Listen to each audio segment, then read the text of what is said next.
एक राजा ने भगवान श्री कृष्ण का मंदिर बनवाया और पूजा के लिए एक पुजारी को लगा दिया। पुजारी बड़े भाव से बिहारी जी की सेवा करने लगा। भगवान की पूजा अर्चना और सेवा टहल करते पुजारी की उम्र बीत गई। राजा रोज एक फूलों की माला सेवक के हाथ से भेज दिया करता था। पुजारी वह माला बिहारी जी को पहना देते थे। जब राजा दर्शन करने आता तो पुजारी वह माला बिहारी जी के गले से उतारकर राजा को पहना देते थे। यह रोज का नियम था। एक दिन राजा किसी वजह से मंदिर नहीं जा पाया। उसने एक सेवक से कहा, माला लेकर मंदिर जाओ। पुजारी से कहना, आज मैं नहीं आ पाऊंगा। सेवक ने जाकर माला पुजारी को दे दी और बता दिया कि आज महाराज का इंतजार ना करे। सेवक वापिस आ गया। पुजारी ने माला बिहारी जी को पहना दी। फिर उन्हें विचार आया कि आज तक मैं अपने बिहारी जी की चढ़ी माला राजा को ही पहनाता रहा हूँ। कभी ये सौभाग्य मुझे नहीं प्राप्त हुआ। जीवन का कोई भरोसा नहीं कब रूठ जाए। आज मेरे प्रभु ने मुझ पर बड़ी कृपा की है। राजा आज आएंगे नहीं तो क्यों ना ये माला मैं पहन लूं। यही सोचकर पुजारी ने बिहारी जी के गले से माला उतारकर स्वयं पहन ली। इतने में सेवक आया और उसने बताया कि राजा की सवारी बस मंदिर में पहुंचने ही वाली है। यह सुनकर पुजारी कांप गया।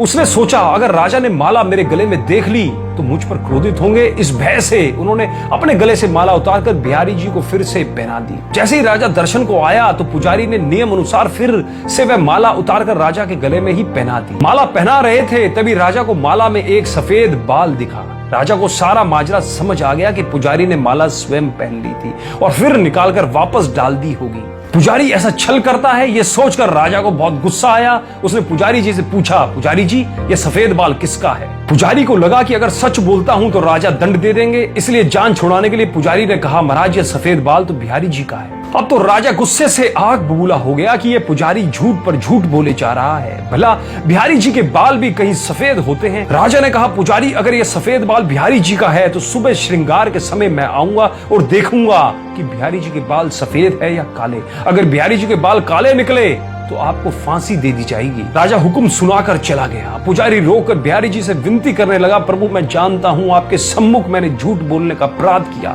अपने गले में डाली माला पुनः आपको पहना दी। आपकी सेवा करते करते मैं वृद्ध हो गया। यह लालसा ही रही कि कभी आपको चढ़ी माला पहनने का सौभाग्य नहीं मिला। इसी लोभ में यह सब अपराध हुआ। मेरे ठाकुर जी पहली बार ये लोभ हुआ है और ऐसी विपत्ति आ पड़ी। मेरे नाथ अब नहीं होगा ऐसा अपराध। अब आप ही बचाइए, नहीं तो कल सुबह मुझे फांसी पर चढ़ा दिया जाएगा। पुजारी सारी रात रोते रहे। सुबह होते ही राजा मंदिर में आ गया। उसने कहा कि आज प्रभु का श्रृंगार वह स्वयं करेगा। इतना कहकर राजा ने जैसे ही मुकुट हटाया तो हैरान रह गया। बिहारी जी के सारे बाल सफेद थे। राजा को लगा पुजारी ने जान बचाने के लिए बिहारी जी के बाल रंग दिए होंगे। गुस्से में तमतमाते हुए उसने बाल की जांच करनी चाहिए, बाल असली है या नकली। तो अब समझने के लिए उसने जैसे ही बिहारी जी के बाल तोड़े, बिहारी जी के सर से खून की धार बहने लगी। राजा ने प्रभु के चरण पकड़ लिए और क्षमा मांगने लगा। बिहारी जी की मूर्ति से आवाज आई, राजा तुमने आज तक मुझे केवल मूर्ति ही समझा, इसलिए आज से मैं तुम्हारे लिए मूर्ति ही हूं।